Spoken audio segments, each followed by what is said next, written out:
This guy sounds really cool. I genuinely hope he rolls whatever shitty 2004 short body pickup he drives around in. Zumach has a credit card at Total Wine and More as well, but he stole his. But it actually says Charlie on it, yeah. Well then, just go to the beginning of the word rapist, hit the backspace button, and it'll be therapist. Come on, guys. That is an unfortunate situation. Yeah, see, we figured out what happened with Disney. See, everyone thinks they're just evil, brooding child touchers. It's as simple as a typo on a form letter. That's it. They were innocent guys. It was just a mistake. I mean, they weren't innocent. They did wrong. Blame the typewriter back in the day. Honest mistake, but still bad guys. I mean, you still got to take responsibility. Open yourself to lawsuits or open some buttholes. And they opened both. Both, but... Both. Nice. Oh, yeah, I'm reading here. Britney Spears had a conservatorship, but a bunch of cunty millennials bitched, gaslit the shit out of her, as the gay kids say. And can you do the impression of the fat guy with a great set of man tits? I don't have a Patrick Melton ready for you right now, but I will work on it. It's hard to have a prop that large in studio. Yeah, you can't really. You have to get it in by a crane. I don't have a retractable roof. Nope. Gotta bust out a wall or something. Do you remember how they fed the raptors in Jurassic Park? Oh yeah, they lowered a cow into the We don't have that enclosure. we don't have that kind of setup here. No. Hoists and pulleys, forget about it. The joists in the house can't even support. The big crane they have on the Easter Island? So anyway, nobody likes onions. I love reading his stuff. He says, I am upset and hurt without my friends Shirley and Bob Levy anymore. Nobody now will play poker with me, and nobody cared when I said I was hurt during the show yesterday. I don't know what that means, but if what he's saying is that fat idiot with no friends now upset Shuley and Bob Levy somehow, and now nobody will talk to him, and now nobody thinks he's good. Again, God damn it, you guys, I got to do my Gino bit here. I'm sorry. Guys, I warn you about this shit. I tell you this shit months in advance. I told you this guy is a liar. I told you he's a hack. I told you he has no talent. He doesn't belong in the same league with any of us. He doesn't belong there. He's a big fat pretender who was bullied as a kid and had no real parental guidance in his life. And now he acts like a total sociopath. And now you guys are going, and now you got Shuley and Bob Levy and Kevin Brennan and all these people who are like, oh yeah, that onion guy's a fucking retard. And I'm like, yes! That's what I was trying to tell you. So Aaron strikes again months after I did. It's always months after, so I can't get the credit for it. And as an egotist, I like the credit for it. I don't know how you can go through life, though, behaving the way he does and not understand that you're a buffoon to everybody else. Well, it's not him so much, because he's just he's tricked himself for years. So that part I understand. The human mind is a powerful thing. And the ability to trick yourself... Because like I said, he uses the internet to project who he's always wanted to be. Like when he was a kid and he came home crying from school because he was getting bullied, I guarantee he created some kind of superhero alter version of himself in his mind to kind of block out the bullying. And now he's put that out into the internet. And then there's, and I've said, like, nothing he says is true. He's an absolute moron and a buffoon and he's stupid. And now that everyone's kind of figured it out, I feel much better because I'm like, I know you guys won't admit that it was me who was right about him all along. But at the same time, anyone who thinks he tells the truth about something, I have to say, you're dumber than he is. Like you can make fun of him. You can call him a bag of shit and everything else and you'd be right. But if you've ever believed anything he said and actually thought he was telling the truth, his whole thing is a put on to hide the fact that he's very sad. People were telling me that when Gino and I were on, he watched it for like 5 minutes and then started getting sad because he was watching people talk about being friends and hanging out in public places. I've never seen something so nice offend so many people. Yeah. I've never seen just the four of us just having a good old time together for a few days, doing some shows, doing some things out in the world, and you just seethe about it. I mean, it's sad, honestly. I feel bad for them. It's too bad. And like the boxing thing where like I've had his people will say, well, you didn't say you'd do it. I said it 900 times. He's the one who won't do it. And he shouldn't. He'd get hurt. But they're like, no, he told me. And I'm like, dude, repeat that first part. Check the receipts. Yeah, You've said it in shows, in tweets, everywhere. I just go, dude. And I try to, like the people who are brainwashed by him, I actually do try to help them. I try to reach them. That's No. I go, no, guys. I'm not going to yell at you. I'm not going to be shitty to you. I'm going to be a little condescending to you because you don't seem like the smartest guy. You'd think that guy tells the truth. But I've said this numerous times that I will do it. He's full of shit. He lies constantly. He's trying to pretend he's something that he isn't. And the fact that you don't see it makes you look like shit. I try to explain to them. I try to say, you look retarded for actually believing this. I'm trying to help you. And I think eventually they start to figure it out. Nobody Likes Onion says, I've been crying about Butch Bradley owing me $1,200 to Bob Levy to forget about the money that Kevin Brennan owes him. Oh, now he's shitting on Bob and Shuley and those guys who actually liked him. Well, that's what he always does. They liked him? Yeah, he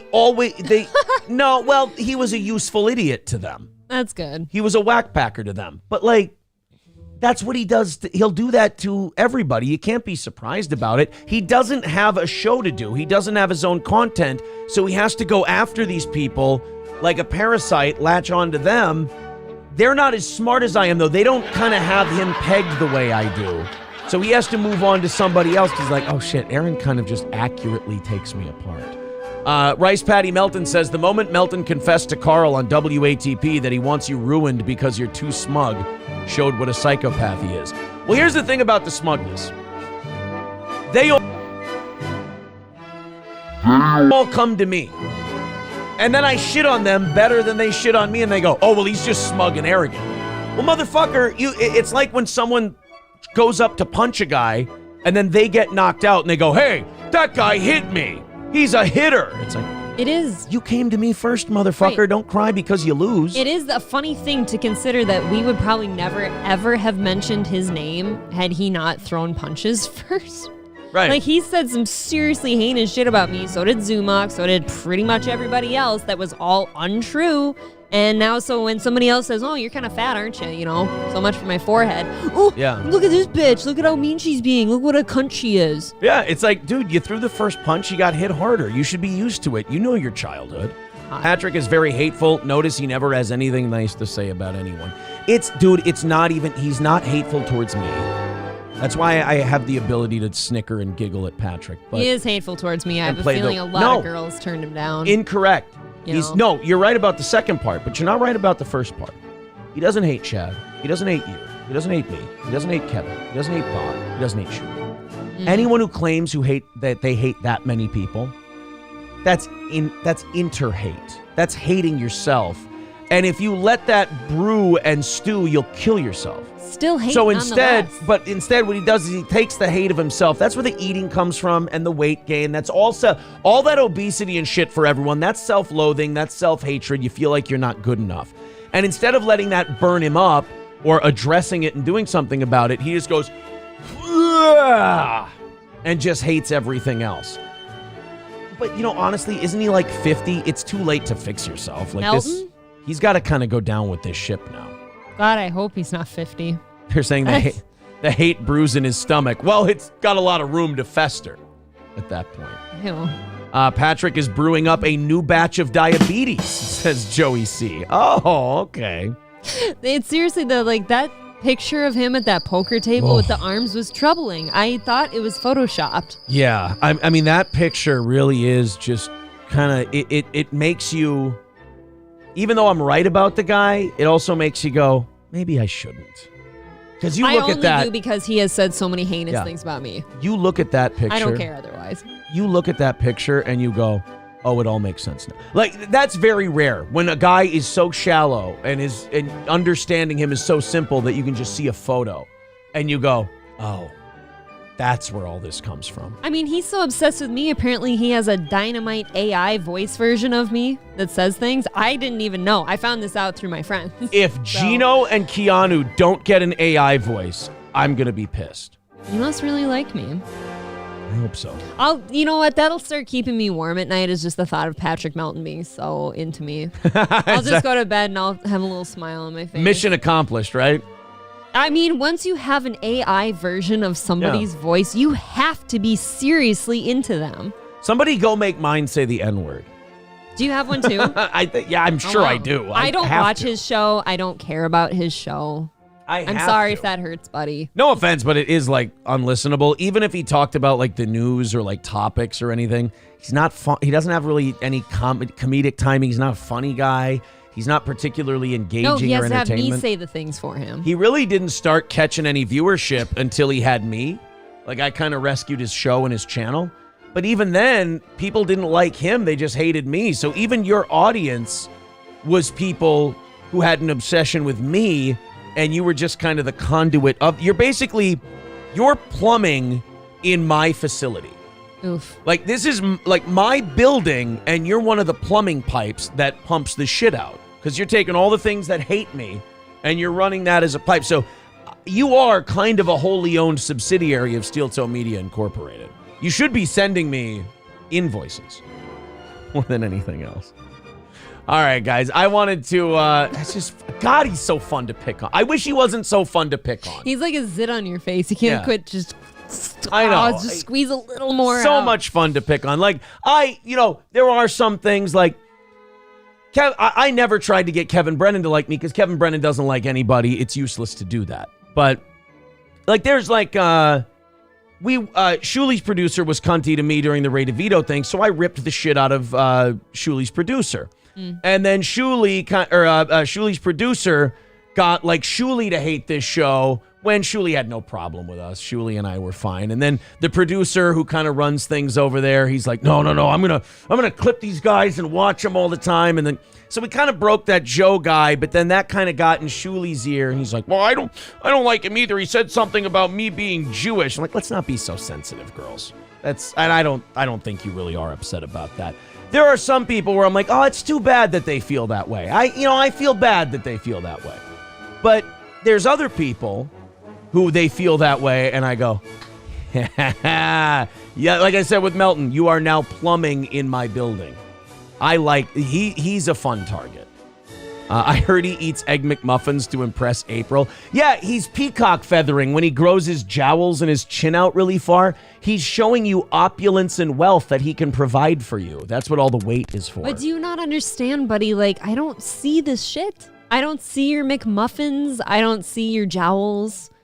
I mean, I only see this shit when somebody really feels like they need to like bring it to my attention. The fact that you don't see him upsets him, but not nearly as much as the fact that he doesn't see his dick. Those two things are upsetting, but there's a hierarchy. But then even worse than that is the fact that I would never help him once I divorce you. I'm not going to help you find it, buddy. When are we getting divorced? Is it a year and 7 months? Probably 7 months. Okay. Jew EC says he's like every other obtuse fat guy in love with someone else's woman, a.k.a. April. Oh, yeah, and he probably thinks, I could treat her so much better, and I could... They all say that. What did Zumach say? He's not only did he say that he was going to fuck me in 2023, which I don't consent to and I'm not okay with. He's running out of time, by the way. Tick, tick, tick, tick, tick. But he said he would take me from you and take care of me better than you ever could. And again, I mean, time's running out. I could use some saving. Chad Niger Border. You and I are actually just going to divorce because we both think we can do better. That's right. Enough of this, bitch. I need some meat. Fuck loaf, piggy. Chad Niger Border says Melton never recovered from the Gandalf attack in the Cave of the Hobbit. Oh. He didn't like it when Luke Skywalker shoved that giant leg bone in his mouth in Return of the Jedi. He was and then that gate fell on his head. He was very upset about that. He also wasn't cool with Solo slicing his belly open to keep Luke warm. No, he didn't like... Well, can you apologize to Tauntauns, please? They're not that obese. That's not very They're nice. pure blubber in there. A lot of cellulite. All right, so Vadam sent me this story. You know how before we started picking on Patrick, you know how I was talking about how the city of St. Cloud did such a great job with that homeless encampment and the tents and everything? Mm-hmm. And I'm like, and that shit hadn't been back. Are you about to have to eat your shit? Yeah, a little bit. I have to eat the poo-poo. I have to eat the poo-poo like ice cream. The anal licking. They lick the anus. And sometimes the poo-poo comes out and they eat the poo-poo. Now I'm going to ask the children to leave the room.